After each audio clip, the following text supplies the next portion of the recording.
Sejam bem-vindos. Como vocês muito provavelmente não me conhecem, eu vou me apresentar. Eu sou Humberto Liber, sou professor de inglês e, como o Gogô sempre gostou de colocar, eu sou um amador que leva a sério a música, de modo geral.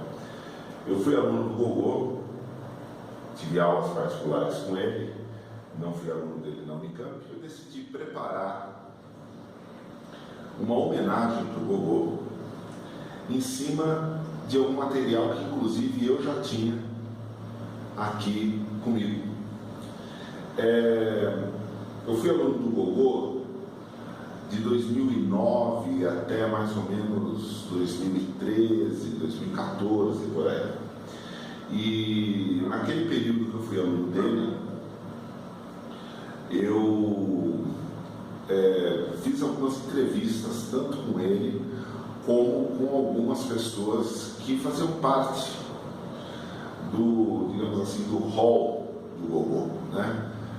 Outros professores que trabalharam com ele na Unicamp, pessoas que o conheciam bem, ex-alunos, quem eu pude na época, eu tive condições de entrevistar. Não foram muitas entrevistas, mas foi alguma coisa.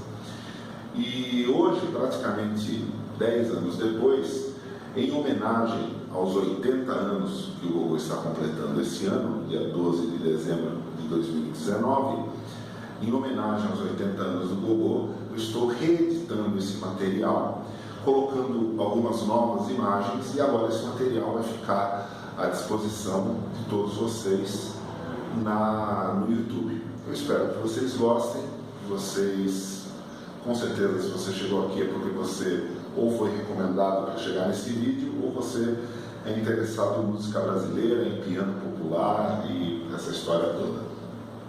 Então aproveitem e no decorrer do vídeo eu acredito que eu apareço algumas outras vezes para falar mais algumas coisas. Muito obrigado. Eu tinha vindo aqui para visitar meus avós, sei lá o que eu vim fazer, acabei ficando aí.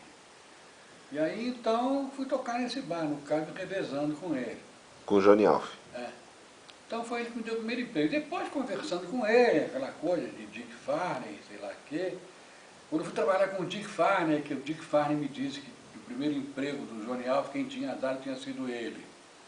Então a gente estabeleceu o link, né? Eu, amigo do Johnny Alf, fã do Dick Farney, me tornei amigo dele. E o Dick Farney arrumou o primeiro emprego para o Johnny Alf arrumou o primeiro emprego para mim, e aí foi se estabelecendo essa série de links. Eu lancei meu primeiro grande sucesso.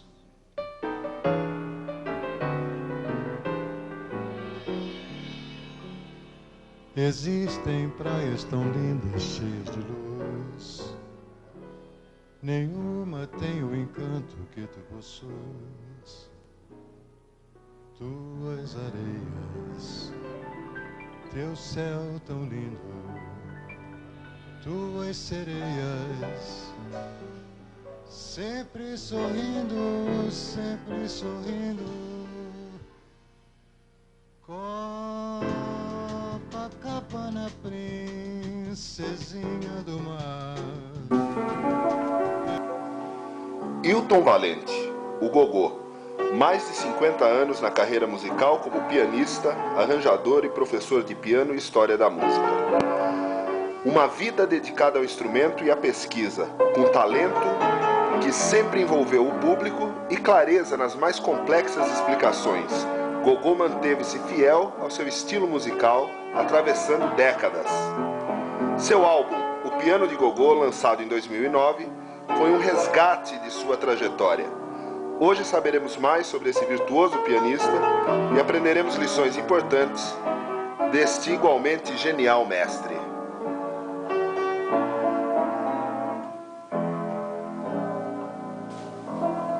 Eu conheci o Gogô quando entrei na Unicamp em 1992. O Gogô ele tem um perfil bossa nova, né? Primeiro, ele é a informalidade. Ele trabalha de uma maneira muito informal, o que é muito bom. Isso cria uma empatia com os estudantes, né? E vai contando histórias muito atraentes e engraçadas, pitorescas, mas que são histórias que estão associadas a eventos importantes da história da música. Então ele sabe dosar, né, o conteúdo, a seriedade com que ele organiza o conteúdo de uma disciplina, mas ao mesmo tempo a estratégia didática é muito suave. Ele trabalha com, né, com uma linguagem acessível, contando histórias, com uma postura informal. Então o gogô é um pouco, ele tem um estilo pedagógico bossa nova. Bossa nova foi o resultado de um processo de transformação da canção brasileira, notadamente no samba e no samba-canção, que foi acontecendo gradativamente a partir, datas são sempre precárias, né? Mas nos meados dos anos 40, quando o Departamento de Estado americano cria a chamada política da boa vizinhança. Então, a presença da música norte-americana no Brasil, no mundo inteiro, nós estamos falando de Brasil, foi muito forte. Mas ela sempre conviveu, né? Você pegava, aí você vai ter o Charleston, tudo isso aí era anos 20. Outra aula também muito interessante é quando ele faz uma comparação entre o choro e o ragtime, né? Ah, sim. E aí ele pega uma composição do Scott Joplin chamada The Favorite, né? Fala com o favorito. E aí mostra bonito e tal, depois ele pega o Ernesto Nazaré, favorito, e a mesma harmonia, da mesma época, o nome, não se sabe se é uma coincidência, se houve alguma interação aí entre os dois, enfim, mas é muito ilustrativo, né, isso daí. Então o gogô tem essa capacidade de selecionar alguns eventos que dizem muito, eles iluminam. São eventos que iluminam um determinado momento da história da música, né? Ele escolhe a dedo. Quando você faz uma comparação, principalmente harmônica, comparando o ragtime americano com, digamos assim, o tango brasileiro, você vai ver que as semelhanças são muito maiores do que as diferenças, principalmente sobre o aspecto harmônico. O foco era a Europa. Então, como eu mostrei aqui, cada povo dava o seu sotaque. Cheguei a ponto, eu fiz uma análise uma vez, eu não vou lembrar as peças de cor agora, uma canção ragtime, que é música para piano, como é o tango brasileiro, é música para piano, não é nem para cantar, nem para ser dançada, mas tem alguns com letra. Do Scott Joplin chamava-se The Favorite. E tem um tango brasileiro do Nazaré chamado O Favorito. Essa coincidência de títulos é só uma coincidência mesmo, porque eles não se conheceram. Quando eu fui analisar as duas, eu cheguei à conclusão seguinte: se você não conhecer as canções e você mudar a rítmica, se você tocar o The Favorite com rítmica de tango brasileiro e vice-versa, você não sabe quem é um, quem é outro. Você não sabe quem é um, quem é outro. Claro, se você aprofundar a análise melódica, vai perceber assim, mas isso é para especialista, né? Vai perceber que há certas características melódicas que são mais próprias de um e de outro. Mas no geralzão, você não vai diferenciar.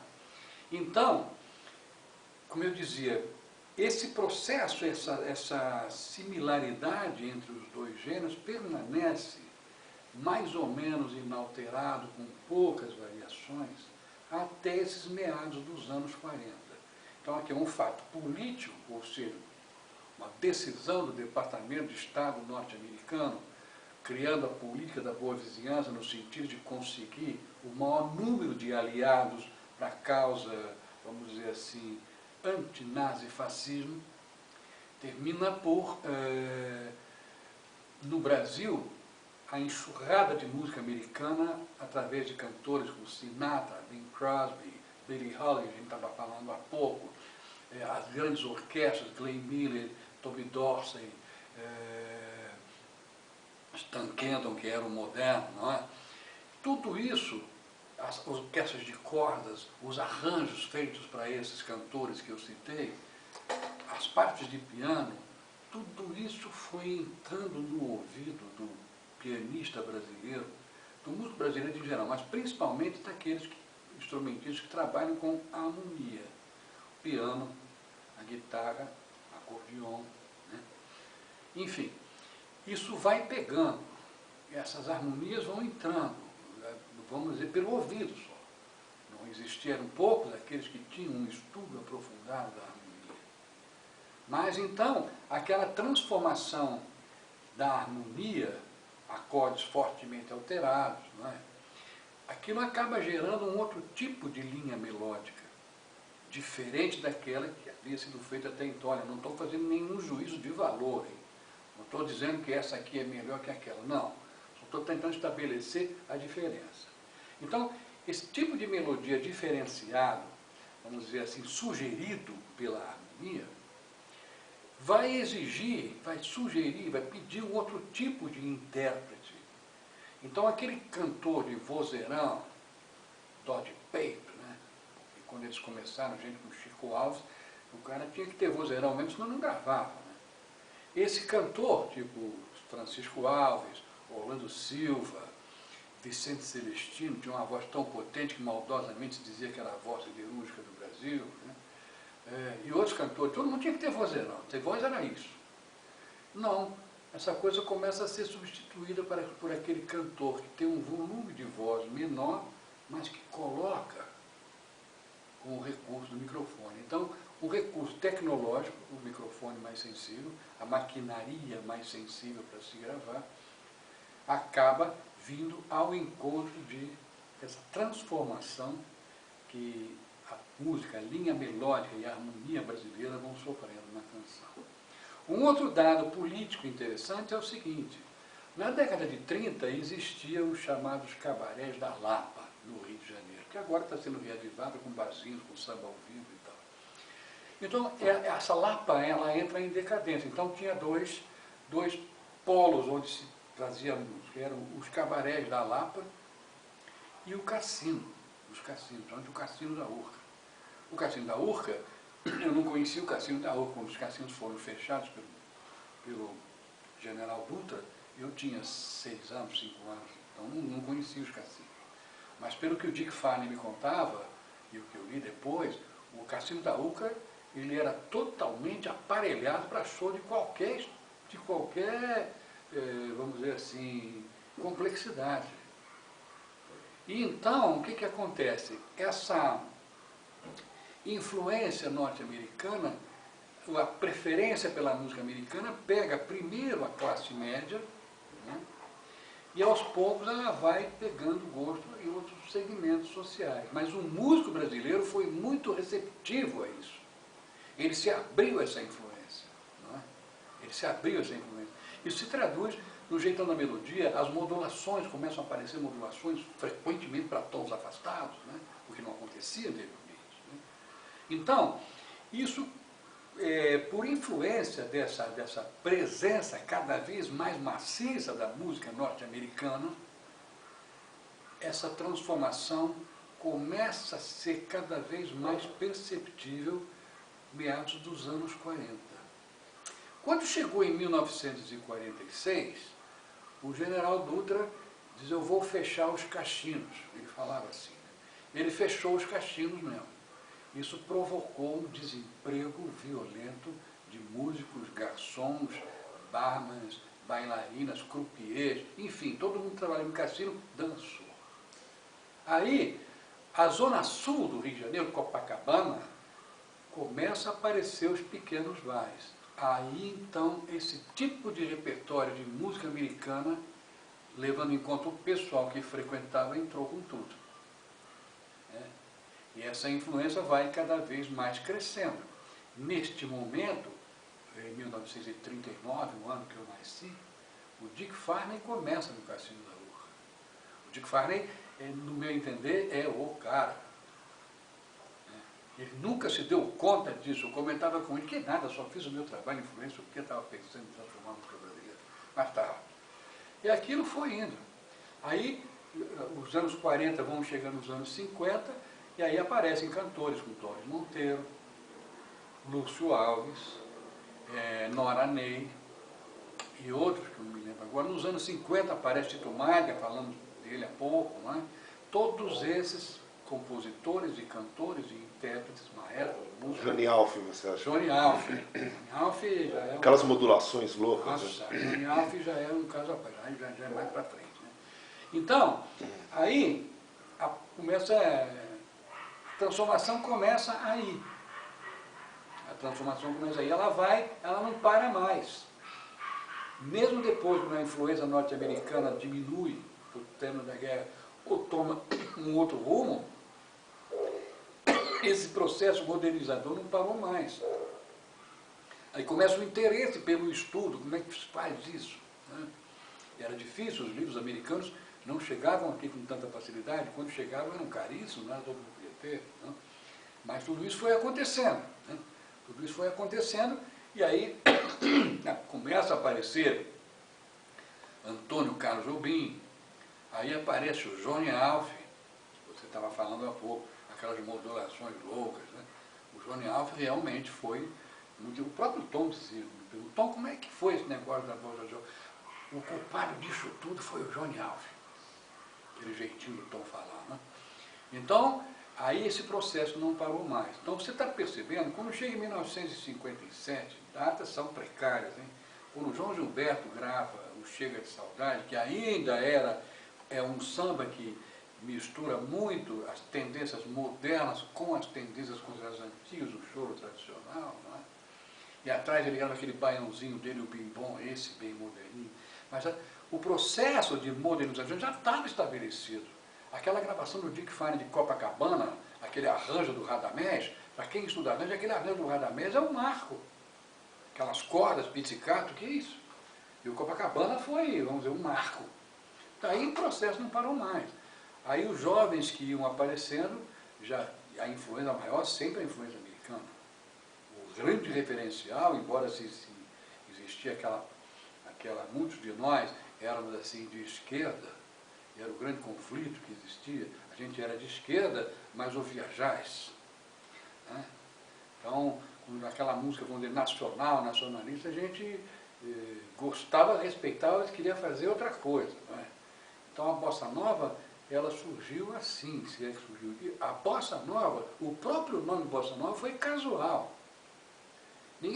Não foi aquele negócio, escuta, vamos fazer um movimento, vamos escrever um manifesto, o movimento Bossa Nova para quebrar com todas as estruturas. Não foi nada disso.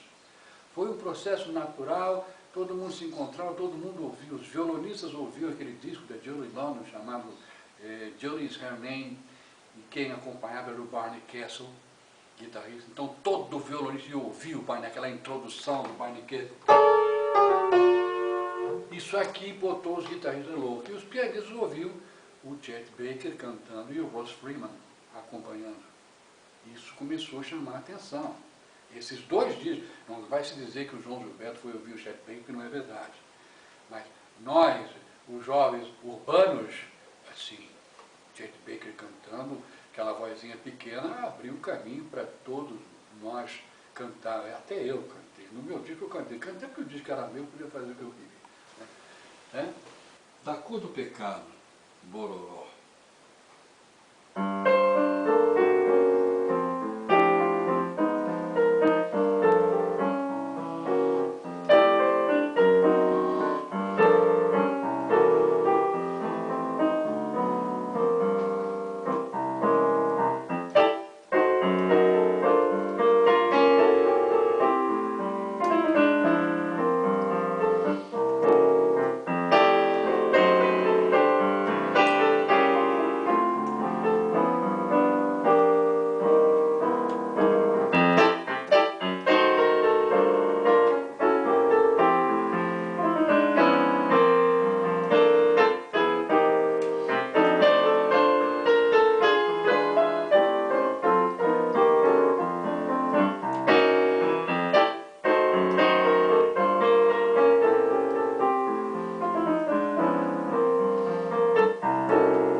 ele conhece bastante música, entendeu? Então, ele tem um conhecimento musical muito grande. Quer dizer, então, você como... Não era quando você tocava, não era uma coisa que vai se tocando, acaba e vai indo, não. Sempre tem alguma coisa sofisticada, algum requinte, alguma coisa assim, uma preocupação bastante musical, né? Uma coisa... Parece um lugar comum, mas não é. Deveria ser, né? Mas não é. Né? Então, sempre uma coisa elaborada. Quer dizer, o Gogô é um músico sofisticado. O Gogô foi, quando eu entrei na Unicamp, ele foi o primeiro professor com quem eu tomei contato, né, com quem eu pude conversar. Eu me lembro muito bem, no meu primeiro dia de aula, eu fui almoçar com ele, né, ele estava sentado já à mesa, na cantina lá do Instituto de Artes da Unicamp, e eu pedi licença para sentar e a gente começou a bater papo. Né, ele falou sobre as aulas de harmonia e tal, e eu me lembro muito bem que ele chegou e falou, a gente estava conversando sobre harmonia em geral, tal, preferências musicais, e eu me lembro que ele me disse uma frase que ele repetiu bastante no curso depois, né? Eu estava conversando, perguntei a respeito de acordes, como que faz para preparar um acorde para outro, né?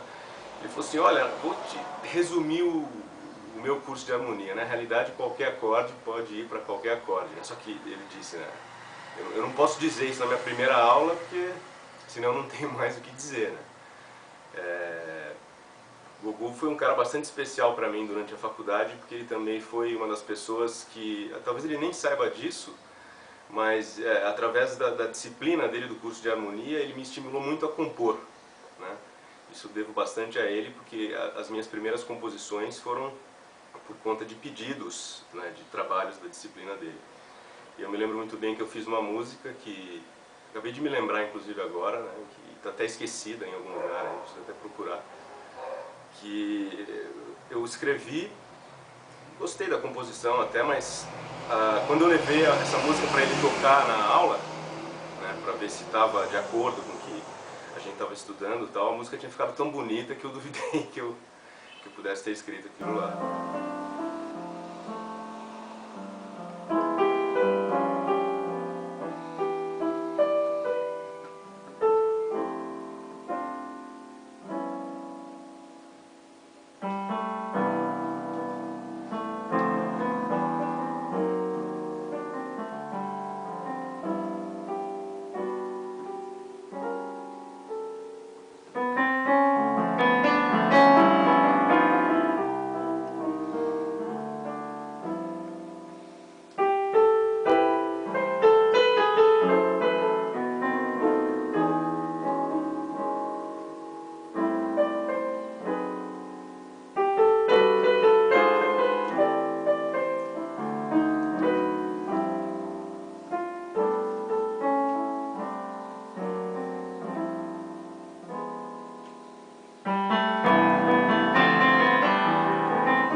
vários músicos, tem muitos músicos que tocam muito bem, mas não tem uma identidade própria. Quer dizer, você ouve a pessoa, você ouve um pouco, você já sabe quem é. Né? Quer dizer, isso é uma coisa que não são todos que têm essa identidade. Tem muitos standards americanos que muita gente não toca. Isso é um negócio diferenciado do gogô. Muita gente toca, são músicas famosas que vários pianistas tocam, mas o gogô também ele tem um repertório diferenciado também. Ele sabe tocar umas músicas que quase ninguém toca. É difícil você ver um outro pianista tocar, mas ele conhece bastante esse. Assim, por que aqui não pode ter 10 coisas diferentes? Nesse país nunca teve 10 coisas diferentes. Se você vai, eu morei na Europa, viajei bastante. Você liga, hoje não, porque hoje globalizou, então está ficando cada vez pior tudo. Mas, na realidade, o sujeito gosta de jazz, tem estação de jazz. O cara gosta de tango, tem estação de tango. O cara gosta de não sei o que, tem. Não importa o que ele gosta, tem.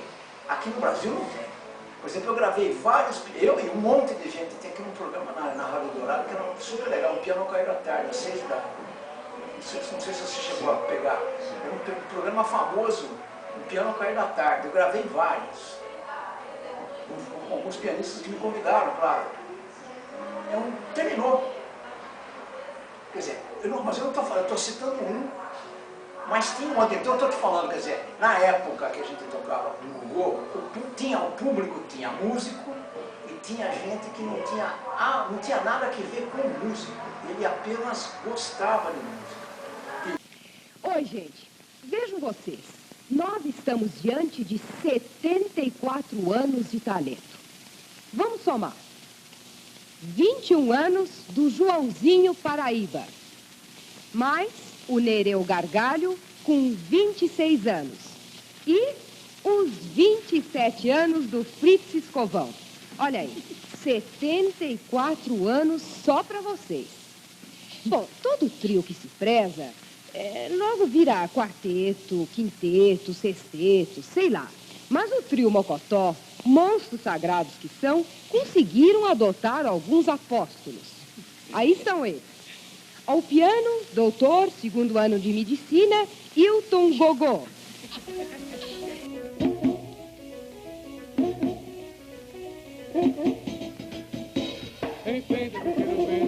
Esperei mais serenidade, já fumei um cigarro no banho de água, saí com sabão. E eu ficou quanto olha na mão. Água do mar me molhou, o sol da Bahia te queimou, teu corpo morena morenou. Num samba de roda morena parceira, mexeu as cadeiras, foi um desacato, tirou um sapato, dançou miudinho e quase que mata um pobre mulato. Moema, moreno, água do mar me molhou, o sol da Bahia te queimou, teu corpo morena morenou. Moema, moreno, água do mar me molhou, o sol da Bahia te queimou, teu corpo morena morenou. Eu fui à Bahia, paguei a promessa, estava com pressa, queria voltar. Mas uma morena na roda de samba me deu uma volta que me fez ficar. Poema.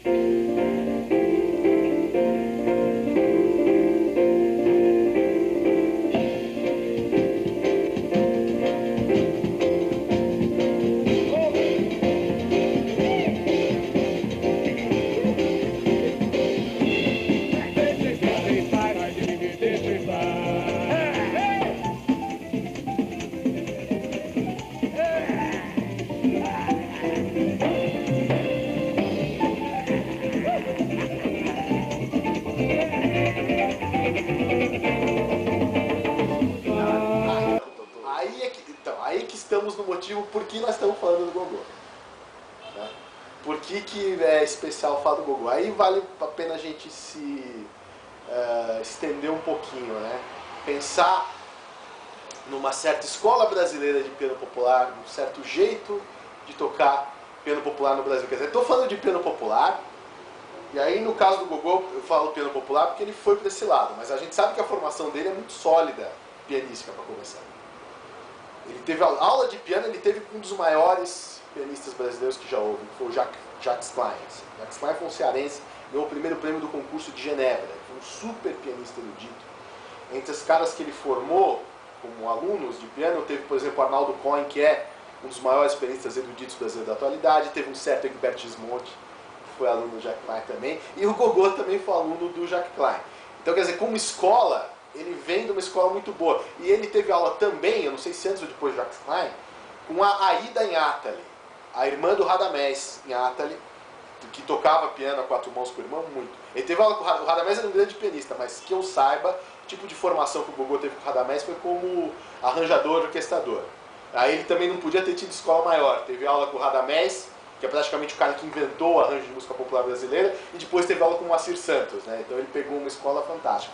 No piano, como técnica pianística, ele teve essa escola muito boa. Quando a gente ouve o Gogô, quem que vem à mente? A gente vem à mente um pianista brasileiro da geração dele e vem à mente um pianista americano que ele sempre reconhece como influência. Vem à mente o Luiz Essa no Brasil. Né? E a sonoridade do Gogô e do Luiz Essa remetem lá fora a quem? A Bill Evans. Né?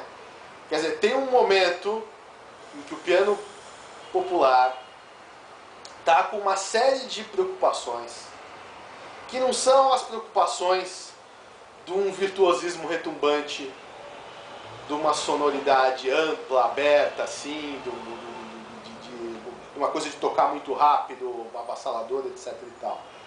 Não seria, então, por exemplo, que as pessoas que estão mais familiarizadas com o que fazia o Pedrinho Mata de piano popular na dele, aquilo é para um lado, é para uma linha. Né? A linha do Gogô é justamente para essa outra linha, que é muito mais do intimismo e da sofisticação. Entra numa coisa que sempre foi preocupação dele, numa preocupação com uma linguagem harmônica mais aberta e refinada. Eu lembro que nesse debate o Gogô falou que eles não sabiam o que estavam fazendo. Né? Na verdade, eles não sabiam conscientemente. Se você pedisse para descrever o que era, eles iam dizer que não sabiam, mas na verdade eles sabiam, tanto que faziam muito bem. Estavam, para os parâmetros da música popular, estavam abrindo a linguagem harmônica. Né? Estavam refinando o universo harmônico em que se resolveu a música popular daquela época. Aquilo que mais tarde virou, todo esse tipo de inovação ficou a ser cristalizado num negócio que chamavam de bossa nova.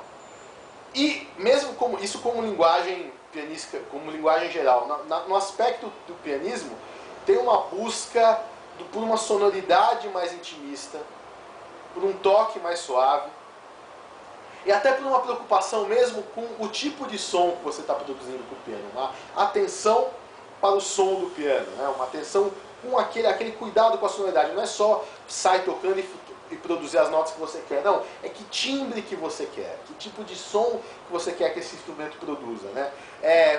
Como a linguagem harmônica se aproxima do Debussy, a gente pode ver um pouco de Debussy nesse jeito de tocar também, que o Debussy dizia que ele queria que as pessoas não tivessem a impressão de que o piano é um instrumento com martelas, que o piano é um instrumento de percussão, né? Que é como se os dedos do pianista tocassem as cordas diretamente. No som do Gogô tem um pouco isso.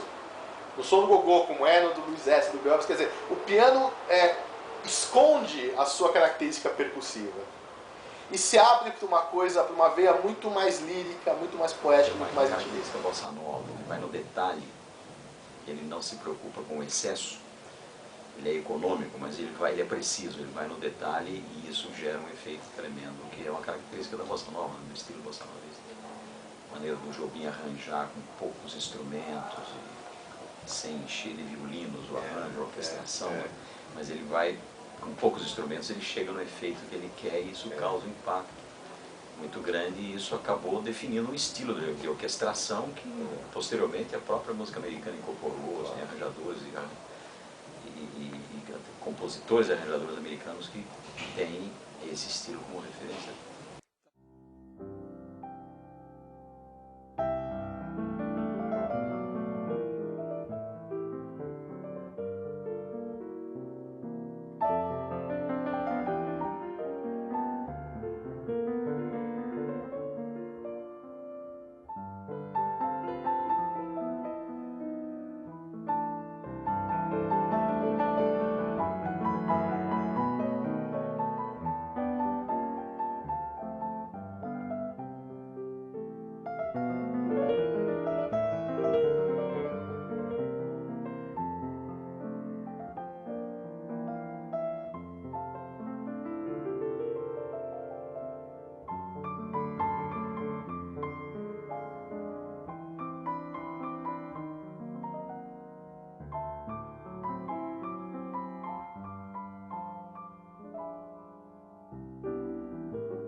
vi, eu tenho uma lembrança muito forte de uma vez que eu assisti ele tocando no Centro de Convivência lá em Campinas. Eu acho que era a comemoração dos 35 anos do Instituto de Artes lá da Unicamp, se não me falha a memória. E ele tocou a música Acontece do Cartola, né? E foi incrível. As escolhas, os caminhos que ele sugeriu ali, não só para a melodia quanto para a harmonia, e isso eu acho que eu nunca vou esquecer, assim, foi uma coisa bem marcante para mim. Até hoje eu me lembro disso. Eu fiquei sabendo do Gogô década de 50, em final da década de 50. Eu tenho um amigo, o Olavo cantava num grupo que eu tocava, e ele conhecia uma porção de gente na aclimação, conheceu o Johnny na aclimação, Johnny Alves, e ele conheceu o maestro Gaol, e ele falava muito de pessoas que moravam na aclimação. Dentre essas pessoas que falavam o Gogô, que tocava piano. Gogô também. Só que eu vim conhecer o Gogô tempos depois, quando eu já estava em São Paulo. Mas a referência sobre ele, ótima.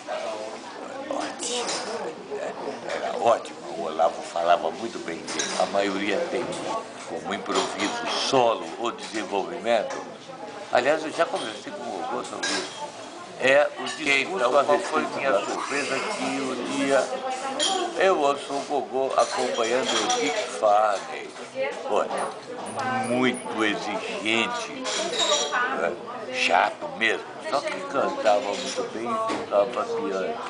E o Gogô acompanhando ali, sem fazer careta, não dói. Né? Hoje, por exemplo, o Gogô é capaz de cantar todo o repertório do Dick Farney. Isso é ótimo. Aquele piano, aquele que eu chamo de som, sabe? S-O-N, o que é? Som necessário. Som necessário.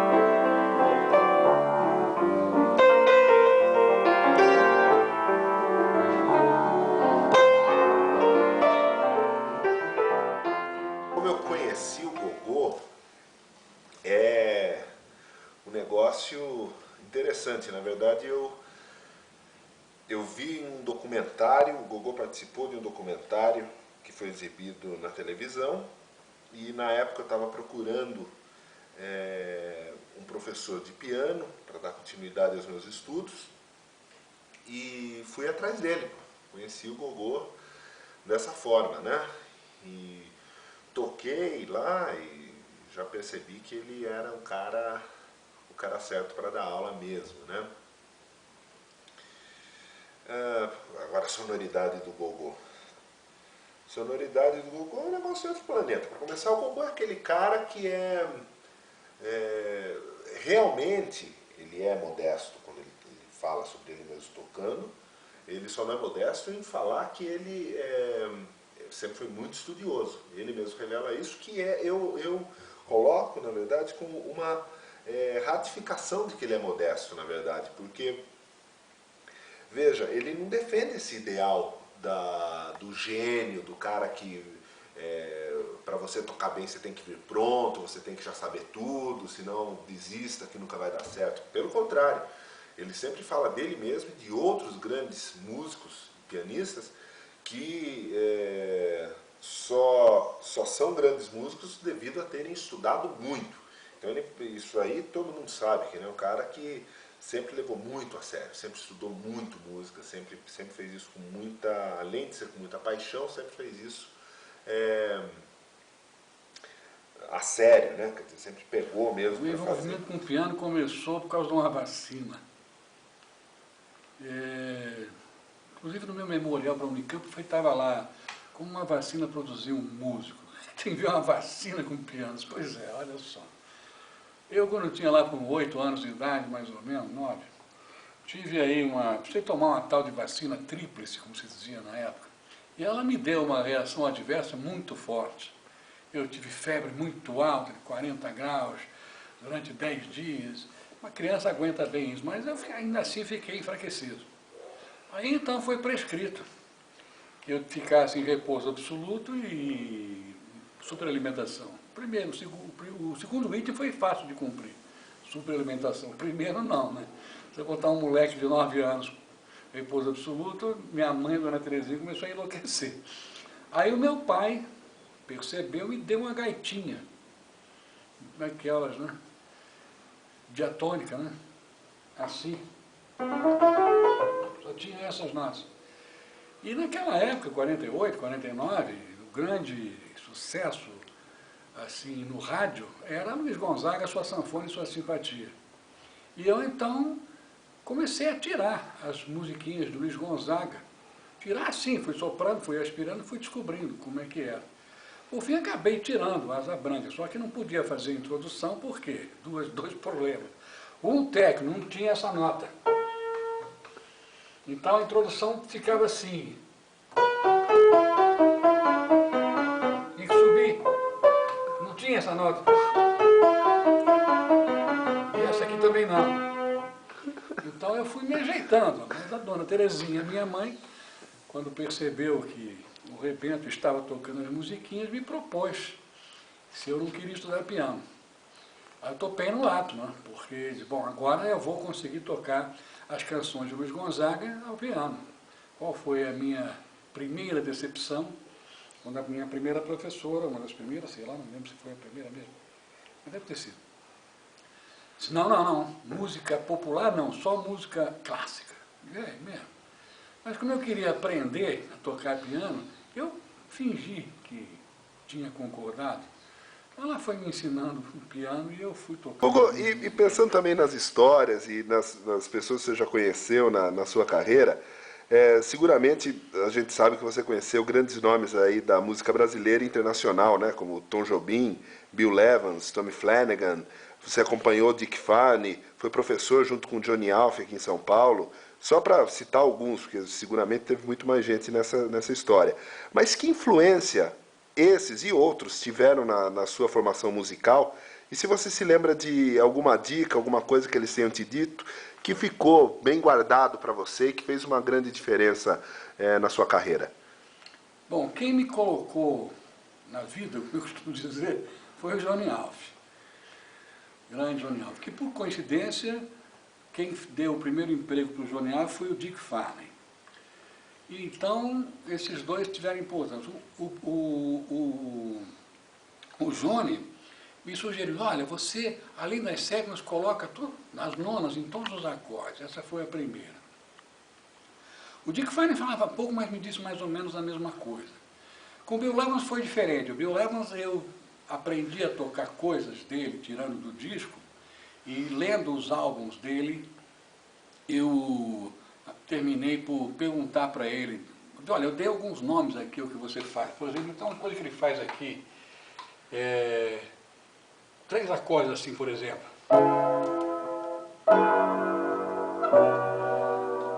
É fácil fazer isso, ele faz isso mesmo. Só que em vez de ele fazer a mão esquerda assim, chapadona,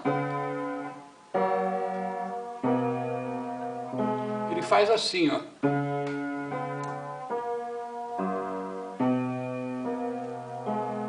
Fica isso.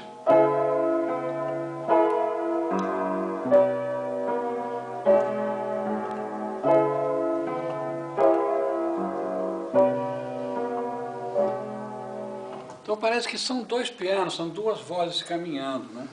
Aí eu disse para ele que tinha colocado o nome disso de baixo, centro, centro, baixo. E inventei 4 combinações. Baixo, centro, baixo, centro, centro, baixo, centro, baixo, baixo, centro, centro, baixo, centro, baixo, baixo, centro. Então, ele diz, olha, eu não pensei em dar nomes a isso, mas se isso te ajudou a entender alguns pontos da minha maneira de tocar e os seus alunos estão gostando, mantenha isso. Foi o que aconteceu. E aprendi outras coisas também, mas essa me marcou. Quando ele me mostrou um disco do Bill Evans tocando Night and Day. Eu fiquei parado naquilo, não entendi nada, mas eu achei bom. Aí eu pensei, olha, eu tenho que ganhar um disco desse cara, eu nunca mais saí de casa, né? E ganhei, no ano de 65 eu ganhei de um amigo um disco chamado Bill Evans Trio 65. Aí ele tocava uma balada chamada If You Could See Me Now. Aí ele faz...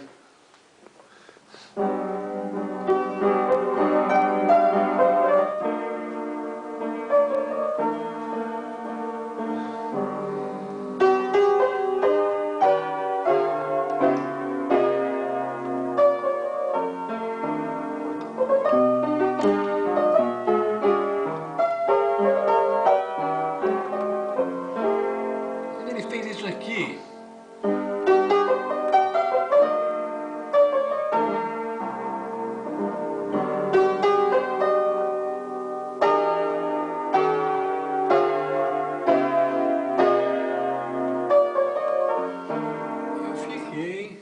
Alucinada. Aí eu ouço ele fazer.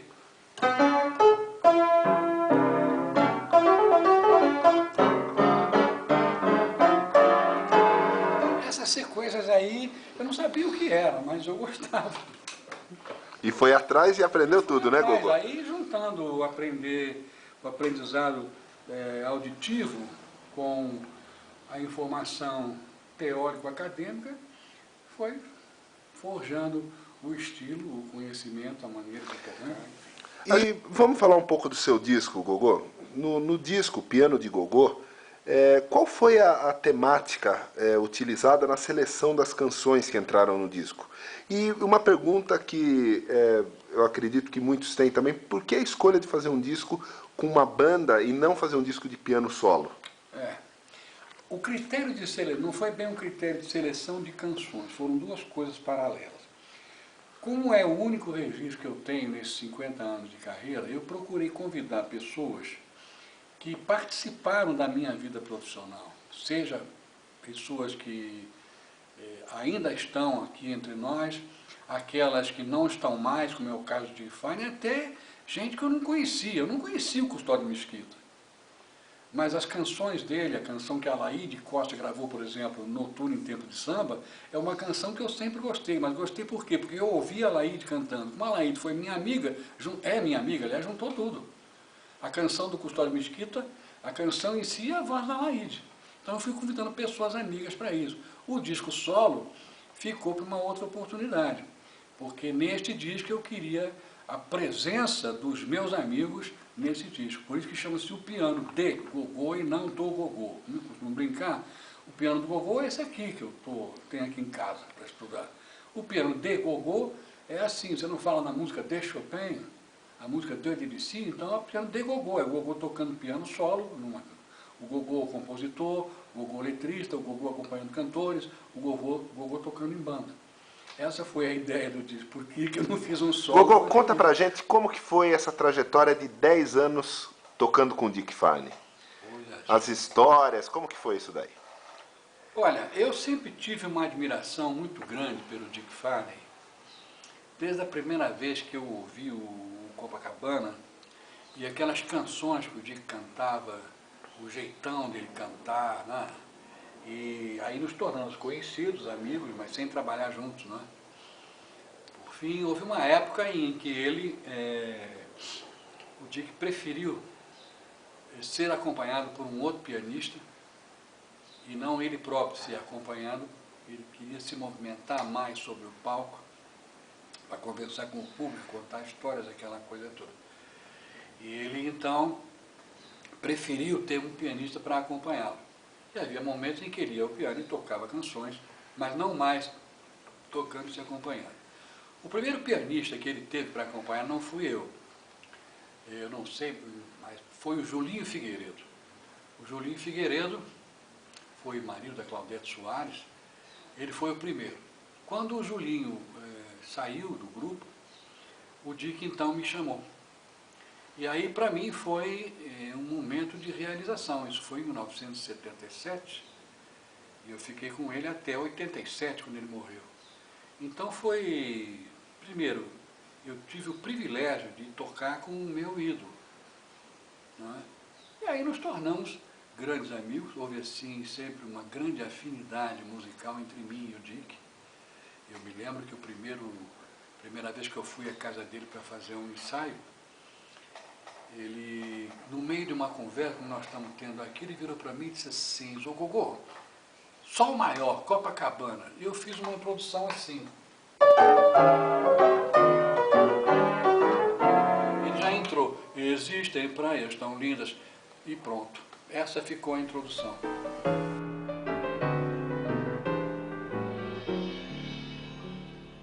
Existem praias tão lindas, cheias de luz. Nenhuma tem o encanto que tu possuis. Tuas areias, teu céu tão lindo, tuas sereias, sempre sorrindo, sempre sorrindo. Copacabana, princesinha do mar, pelas manhãs tu és a vida a cantar, e a tardinho o sol poente deixa sempre uma saudade na gente. Copacabana, o mar eterno cantor, ao te beijar ficou perdido de amor, e hoje vivo a murmurar só a ti, Copacabana, eu hei de amar. Copacabana, o mar eterno cantor, ao te beijar ficou perdido de amor, e hoje vivo a murmurar só a ti, Copacabana, eu hei de amar.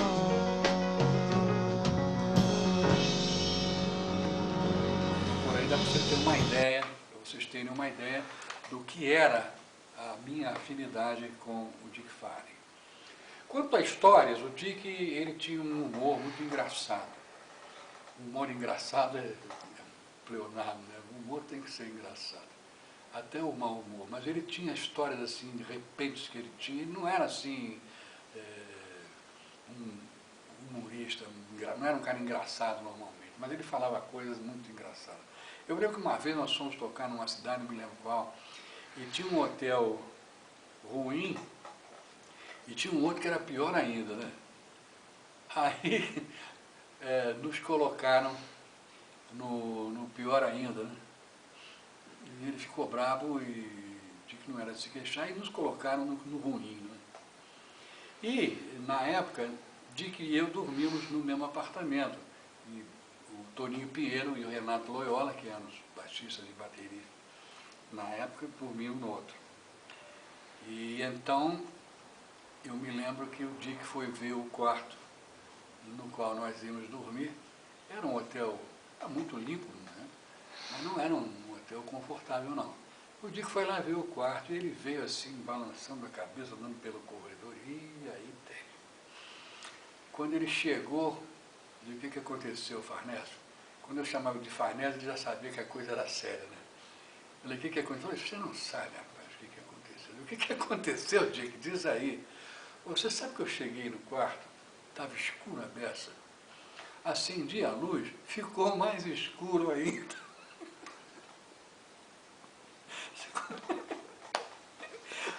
É muito engraçado, isso é muito absurdo, isso, mas ficou engraçado. Essa é uma história da qual eu me lembro. Uma outra que eu me lembro dele, o público estava muito hostil contra nós, né? E tinha uns caras assim, próximo do palco, quase que hostilizando o Dick. Aí ele, não era dessa história, ele deu uma palavra para eles e disse, olha, se vocês continuarem brincando desse jeito, eu vou ficar de mal com vocês. Ganhou todo mundo. Saí cantando. Gô, e a carreira acadêmica? Como que surgiu para você a carreira acadêmica? Bom, a carreira acadêmica chegou a um ponto em que eu resolvi retomar os estudos, né? Porque eu resolvi tomar, aí não sabia o que ia fazer, vou fazer psicologia, vou fazer isso, vou fazer aquilo. Eu quer saber, eu vou fazer música. Aí prestei vestibular nas 3 universidades públicas, passei, mas aí escolhi a Unesp. O critério de escolha foi porque era mais perto da minha casa. Né? Daqui da onde nós estamos agora está lá na Barra Funda, a 2 quilômetros. Eu acabei fazendo um curso chamado de habilitação em música, melhor, bacharelado em música com habilitação em composição e regência. E aí então, mas eu fiz isso com o objetivo não só de voltar a estudar, o meu objetivo era realmente fazer carreira universitária. Por várias razões. Primeiro porque eu gosto de lecionar e segundo porque foi a única maneira que eu encontrei de continuar fazendo o que eu gosto de fazer, que é música, e até porque é a única coisa que eu sei fazer mesmo, aí combinado também com um mínimo de estabilidade financeira, familiar, né? Bem-estar familiar, que a música, assim, em termos de acompanhador de cantores, de tocar em bar, nunca me deu. E a universidade, então, veio complementar essa parte e, ao mesmo tempo, não impediu, muito pelo contrário, que eu continuasse a fazer aquilo que eu gosto, quanto mais não fosse a única coisa que eu sei fazer. Essa foi a... Mas você sentiu, durante esse seu bacharelado, algum tipo de comportamento por parte de outros alunos ou até dos professores, de algum tipo de preconceito contra a música popular, esse tipo de coisa? Sim, senti sim. E o que me surpreendeu mais não era nem dos professores, porque eu era um aluno diferenciado, né? Quando eu fui fazer o bacharelado em música, eu tinha já 43 anos, então eu era um aluno diferenciado. Então, havia professores que tinham menos idade que eu. E com toda a minha formação de música popular, mas a minha formação também foi na música erudita. Eu não era nenhum tonto em termos de música erudita. Então, esse preconceito de professores acabou se diluindo. A não ser um outro assim, não vou dizer mais conservador, mas reacionário mesmo. Não houve um caso lá de como você vai de Dó maior para Lá bemol maior? Poxa. Conta essa! Mas isso não foi um professor, Ah. foi um aluno. Como foi essa história? Essa história foi tristemente engraçada, tristemente para ele, não para mim, né? Eu estava tocando lá num intervalo de aula, estava no piano da sala em que eu tinha aulas, e estava tocando lá uma canção qualquer, e parou um cara, não tinha a mesma idade que eu, mas também não era nenhum jovenzinho. O cara parou assim, apoiou o braço no piano, assim, ali na parte de cima, e ficou me olhando assim, com um ar assim bastante circunspecto, sabe? Mas de reprovação, percebi isso. Aí, quando eu estava tocando, ele virou para mim e disse assim, pois é, o senhor, me chama de senhor, mas o senhor assim bem irônico, não era aquele senhor respeitoso, não. É isso que o senhor está fazendo aí, Bach já fez. Eu falei, olha, meu querido, que Bach já fez, eu estou careca de saber. Agora eu te pergunto duas coisas. Você faz o que Bach fez? Não, né? Faz o que eu estou fazendo? Também não, né? Então, vamos parar por aí. Aí ele vira para mim, sim, mas tem coisas aí que eu gostaria de saber. Como é que o senhor vai de Dó para Lá bemol? Eu digo assim, ó. Pronto. Vai e pronto. Não, mas assim? Eu digo, é assim. Agora, o que você quer? Você quer algum caminho? Aí eu fiz uma sequência.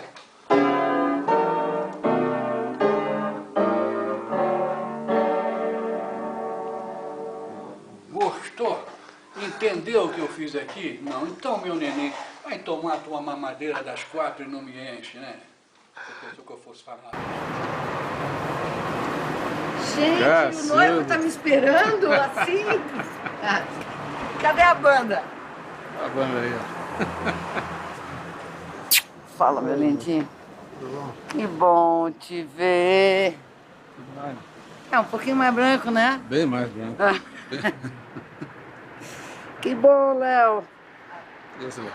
Então tá preto, porque não emagreceu, não? Não, pretinho como naquela época, não mudou nada. E aí, onde a gente vai? Naquela van. Tá bom. Na casa do Gogô.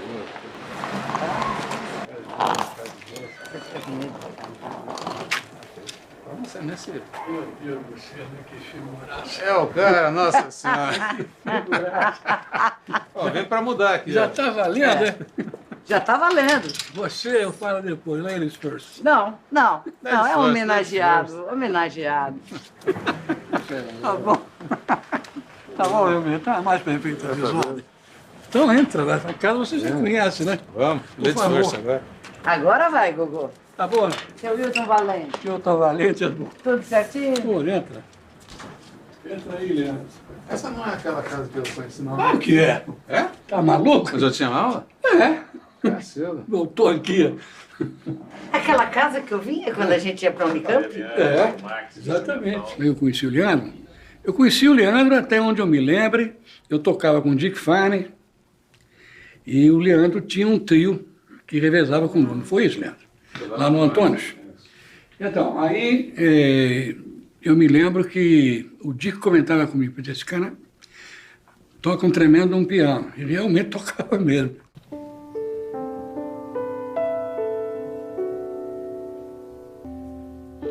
Eu tive a sorte de ser de uma geração que sabia do valor da geração anterior e das outras anteriores. Então, quando eu fui procurar o Gogô, até eu via, né, o valor dele, sabia os músicos que influenciaram a carreira dele, tudo, também influenciaram a minha e tal. Aprendi muito, a gente tinha importância para gerações passadas. Meu ídolo maior foi o Bill Evans. Mas os pianistas que eu ouvi, ele também ouviu. Se não ouviu o Bill Evans, ouviu através de quem gostava do Bill Evans. Então, quer dizer, quando essa chamada geração mais nova daquela época entrava em contato com aquele manancial de música, parava e dizia, pô, é por aqui que eu vou.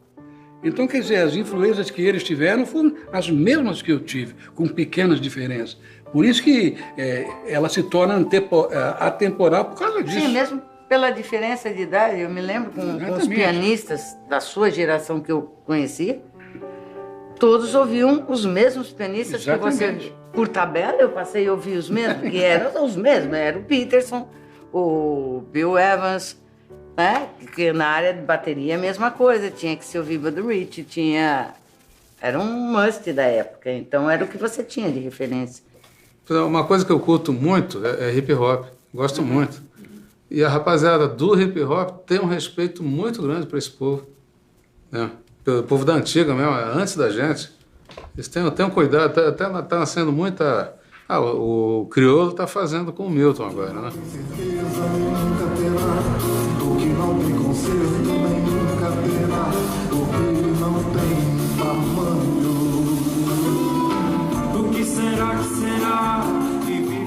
Você vai estar sempre tocando com alguém, em determinado momento esse alguém vai estar mais em evidência do que você, vice-versa. Se você tiver um pouquinho de humildade, que às vezes está em falta no mercado, muitas vezes, eu acho que tanto faz você lançar o seu disco, fazer o teu trabalho, quanto estar acompanhando alguém.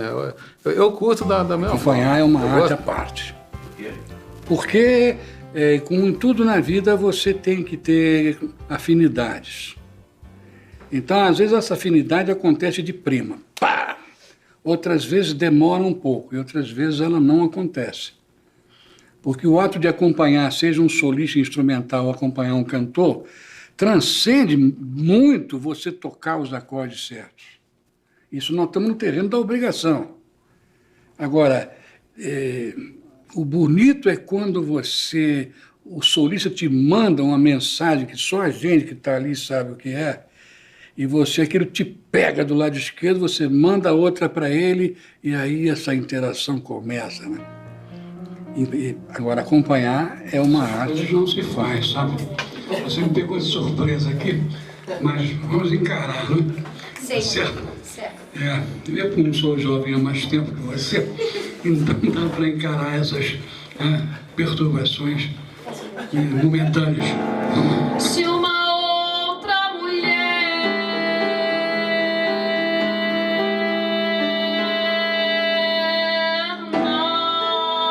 nascer de mim, como no deserto uma flor, e compreender que o ciúme é o perfume do amor.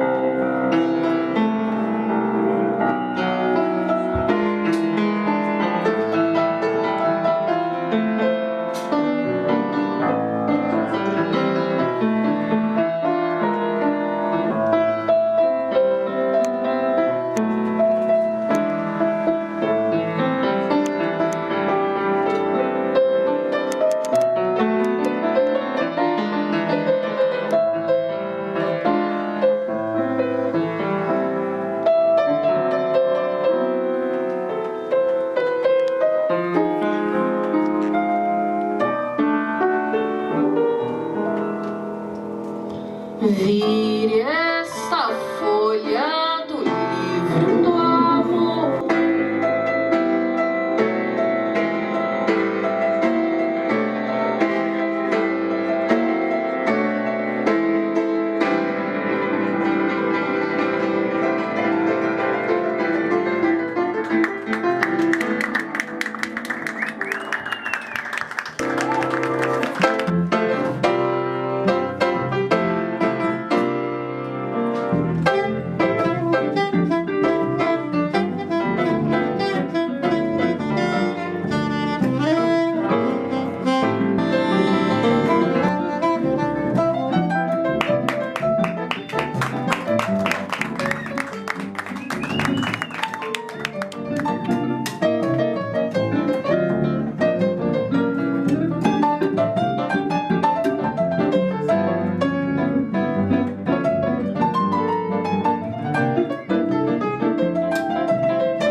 Nós trocamos ideias, não gosto de falar, Leandro teve aula comigo.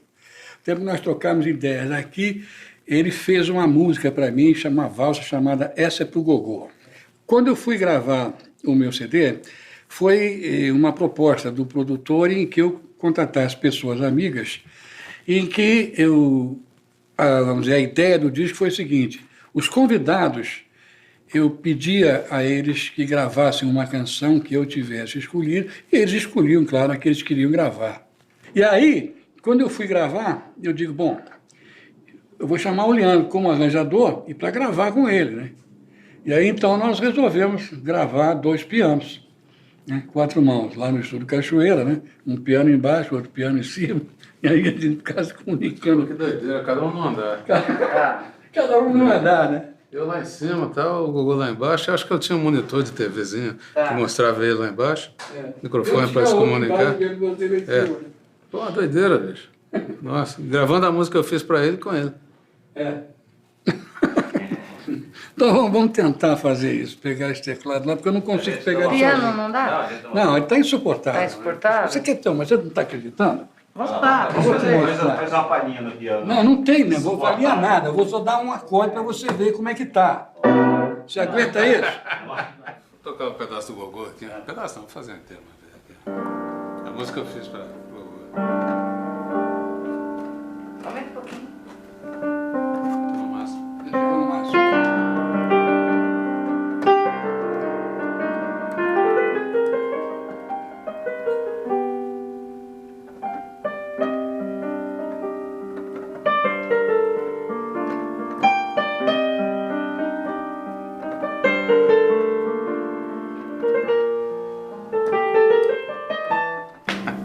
Lembra? Agora, se ser homenageado com uma música dessa, isso aí, essa é pro Gogó. Só que eu não vou poder retribuir, não tenho essa pro Leandro.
Olha, nesses uns 10 anos, depois daquele disco que eu gravei, eu praticamente não fiz mais nada.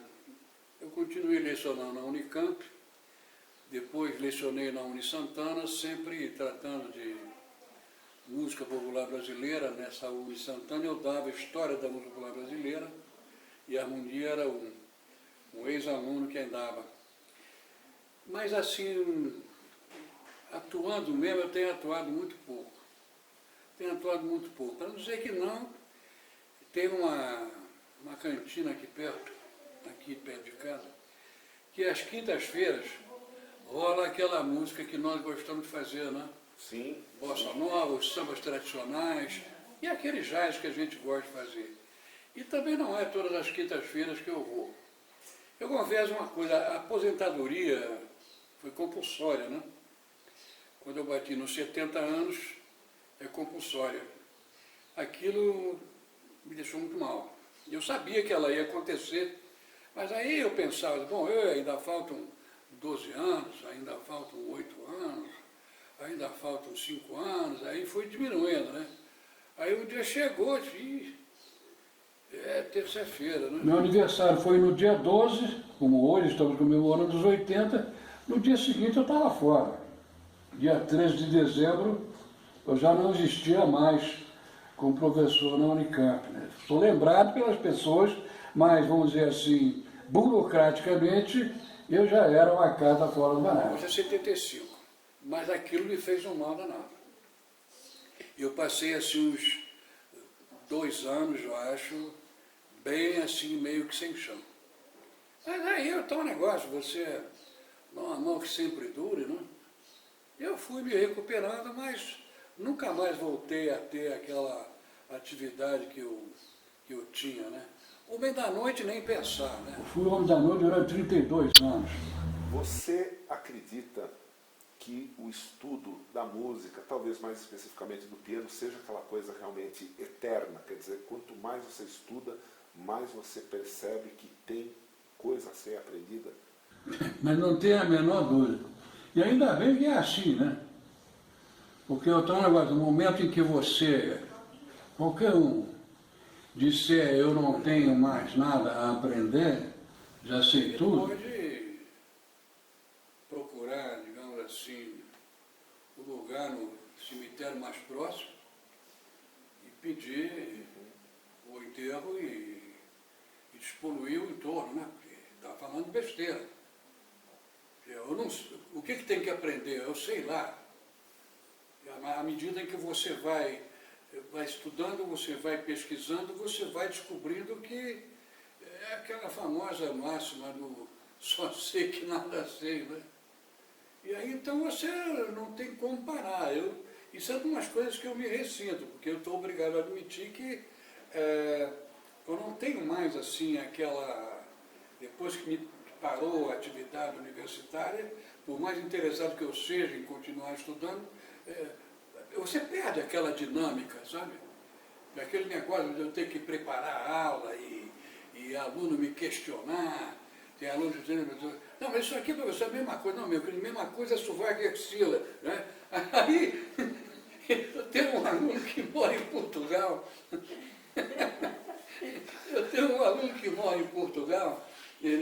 Pablo Lapidusa, ele é argentino, mas ele não tem sotaque, ele foi criado em Poços de Caldas.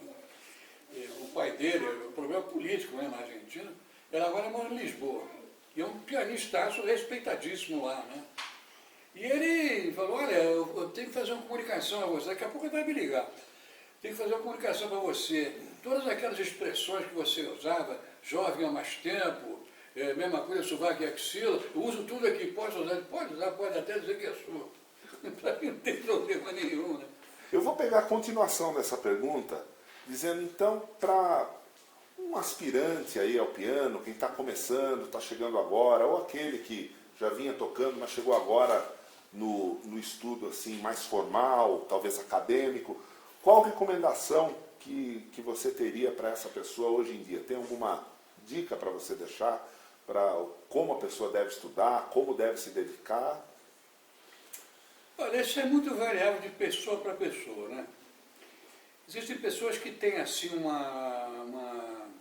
é que eu posso dizer, uma habilidade muito natural, aquilo flui com mais facilidade. Outras têm mais dificuldade. Eu só não acredito em duas coisas. Eu não acredito em gênio, assim como não acredito na ausência absoluta desse tal do talento. Eu tenho horror a essa palavra. Não me fala em talento, o talento para mim é o contrário de estar apto, sabe? Então quando fala, mas fulano tem talento, mas escuta, como é que você vai avaliar isso? Isso aqui é meio consulta de psiquiatra, pô. O cara senta aqui do teu lado, ele começa a contar a história dele e você vai vendo, vai procurando encontrar, como é que você vai atacar aquilo? Não dá para você enquadrar todo mundo. Agora, eu acho o seguinte, No momento que o cara decidir que ele quer tocar piano, eu só posso dizer para ele uma coisa. A primeira, estuda a beça. A segunda, estuda a beça. E a terceira, estuda a beça. E quando eu falo estudar, as pessoas vão estudar o anon. Não, não é. O cara que é jazz, ele vai estudar como improvisa. Lá, mas a improvisação não é espontânea. No momento que você toca, é espontâneo, mas o que está atrás não é espontâneo, não. Sabe como é? É trabalho braçal mesmo. É aquela uma, você sentar a bundinha ali e, sabe? E como é que improvisa? Ué, o escritor não exercita como é que ele escreve? Ou então, olha aí, ele vai pelas praias lilas de Copacabana, fica inspirado e escreve O Conde e o Passarinho, Rubem Braga, não é assim? Então o Beethoven tomou uma tremenda uma chuva, escreveu a Tempestade. Oh, não é assim que... Agora, enfia na tua cabeça isso. Ou você é gênio ou você não é nada. Mentira. O que você tem a nos falar, você já começou já a citar... Eu quero deixar isso registrado. O que é improviso? O que é esse estilo musical que nós tocamos? Como que pode você tocar Despedida da Mangueira, que eu já vi você tocar lindamente essa música, e no meio aparecer ali aquele improviso fantástico até o tema surgir novamente lá, 3, 4, 5, 10 minutos depois. Fala um pouco, talvez para quem até está chegando agora nesse universo do jazz, o que é o improviso? O que é o improviso? Você está pedindo para eu definir o que é música.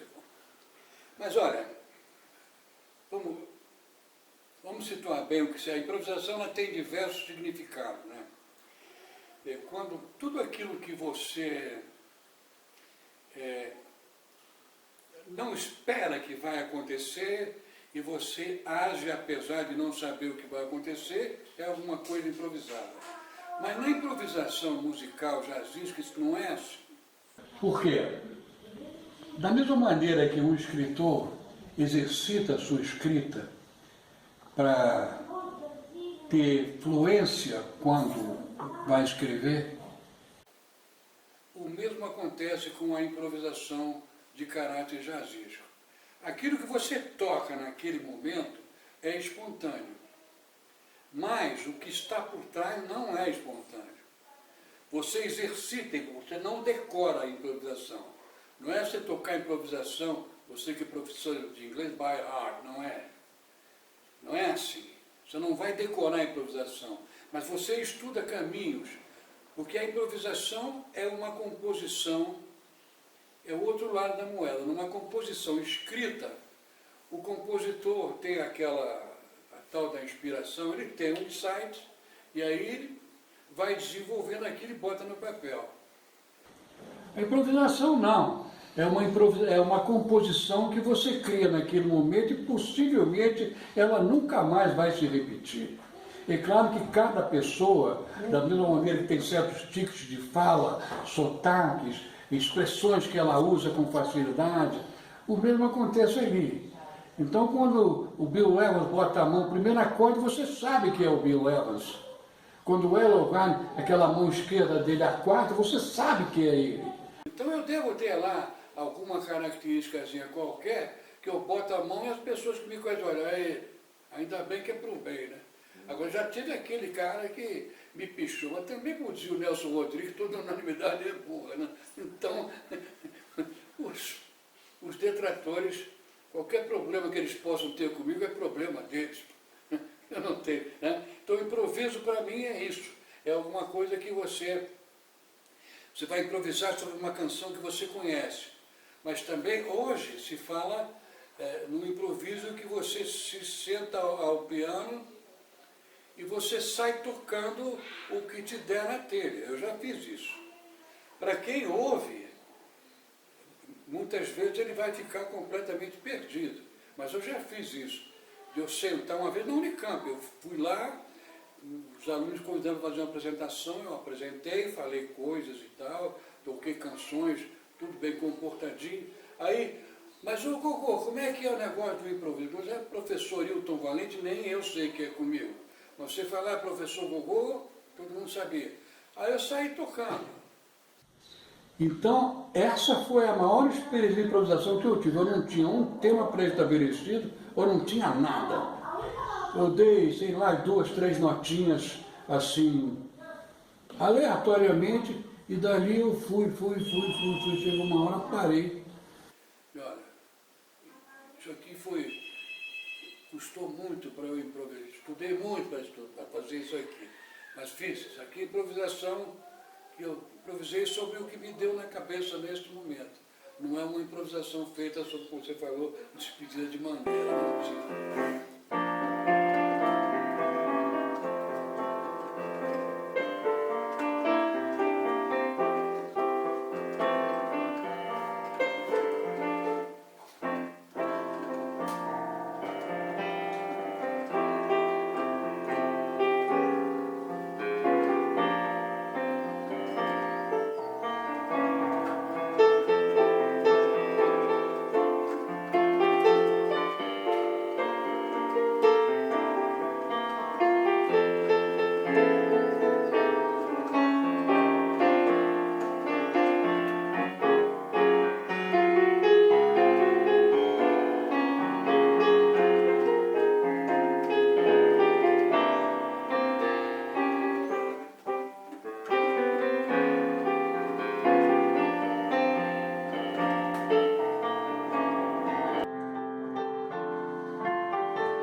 pai, eu acho que aqui, né, ninguém vai chegar aqui e falar, toca Raul, né? Ninguém vai pedir, porque, né? Mas eu posso pedir uma música? Mas você pode cantar também? Ah, meu Deus. Marina, eu acho tão lindo você cantando e tocando, Marina. Acho lindo demais, pai. Não, sem microfone não dá, minha filha. É? Sem microfone Vai de... Não, vamos, a gente canta junto. Então só toca. Os dois imortais. Um chama-se Dorival Caymmi.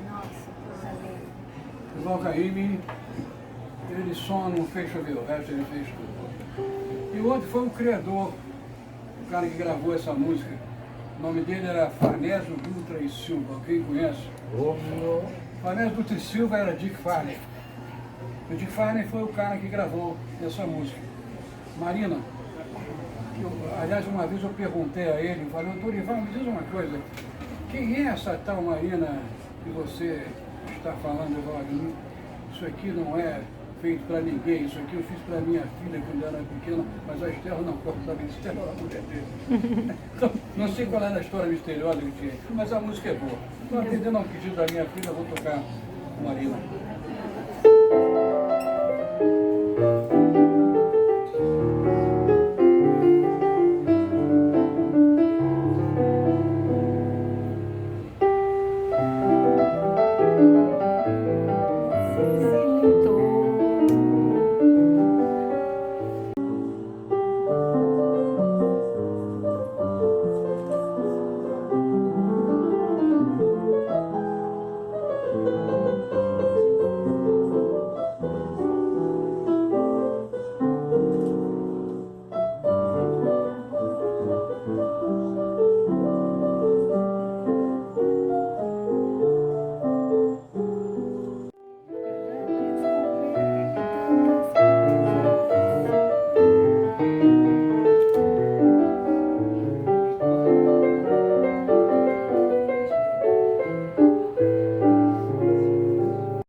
Vocês vão atrás. Sim, aham. Porque eu tenho um trauma dessa música, eu erro essa música toda vez que me pega. Eu parabéns? É. Então vai lá. Que tom tá isso aí? Que a gente garante. Vou dar o primeiro acorde. O que é? O tom da pressa ou o tom maior? Você grava e eu te você, nessa data querida, muitas felicidades, muitos anos de vida, parabéns pra você, nessa data querida, muitas felicidades, muitos anos de vida. Viva o Gogô!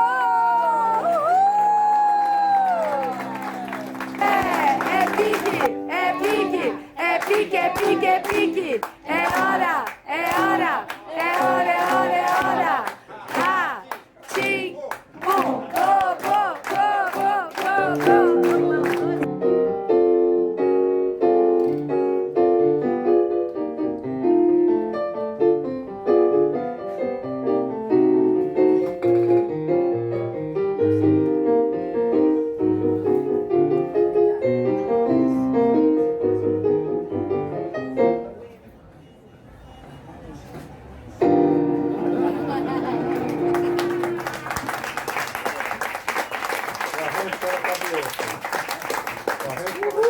Essa parte era muito engraçada. Quando a gente fazia esse final, parava tudo. E a gente contava. Todo mundo pensava que tinha acabado. Aí. Puta corda na cara. São coisas que a gente vivenciou juntos aí.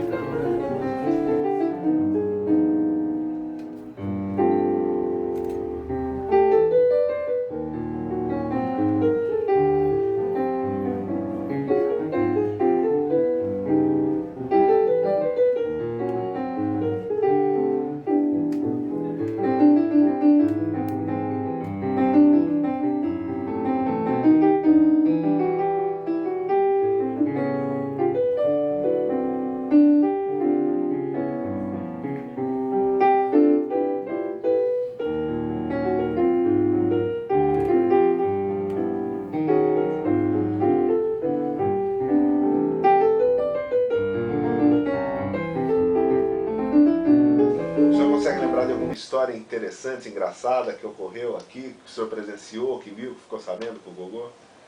Não, tem muitas, eu não conseguiria lembrar algumas, mas as histórias que ele conta, por exemplo, quando ele tocava na noite, né, tocando numa casa noturna em São Paulo, e sempre tinha aquele bêbado no final da noite, ele chegava com uma mulher e ele imita, ele é teatral. Ele é teatral. O Gogô tocando já cansado, exausto. O cara chegou. Vou cantar. Acompanha aí, pianista. Amélia. Agostinho, eu vou acompanhar o cara, ele não sabe nem o que está fazendo. Mas aí o cara, bom, tá bom, vamos lá, vem aqui. Aí tinha ouvido a voz do Carlos Berta, eu pensei, bom, me parece que ele é tenor. Fiz umas continhas aqui que o músico faz para encontrar um tom para ele cantar. Né? Ele ia cantar Amélia. Eu fiz uma introdução.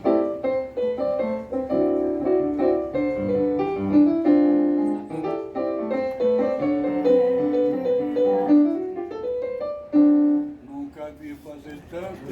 Era para acontecer isso. Olha o que é que o cidadão fez. Vou repetir tudo.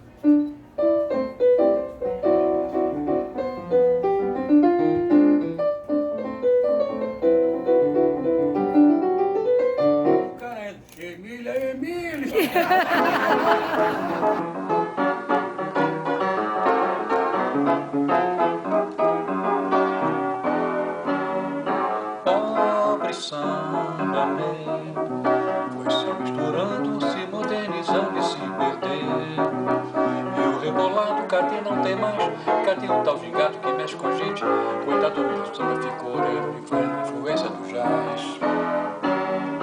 Quase que morreu, acaba morrendo, está quase morrendo e não perceber. O samba balança de um lado pro outro, jazz é diferente pra frente e pra trás. Coitado do meu samba, ficou meio torto, influência do jazz.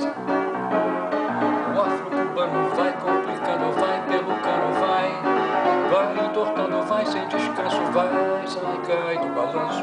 Pobre samba meu, volta lá pro morro e pede socorro onde nasceu. Pra não ser um samba com notas demais, não ser um samba todo pra frente e pra trás, vai ter que se virar pra poder se livrar da influência do jazz.